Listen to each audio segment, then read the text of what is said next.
Hello mga mi! For today's video ay magluluto tayo ng isang napakasarap na recipe. Napakasarap nga nito at kapag ito nga ang ulam mo ay nako, Diyos ko, malilimutan mo ang pangalan mo. Kaya tara, nood na.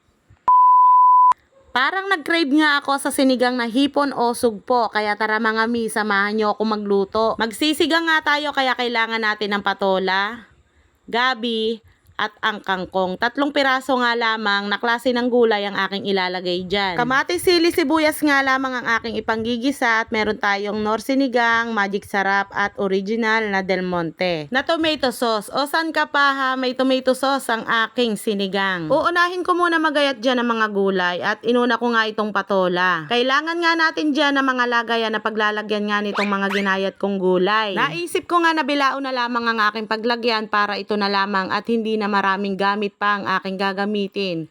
Alam nyo naman, napakasipag kong maghugas ng pinggan.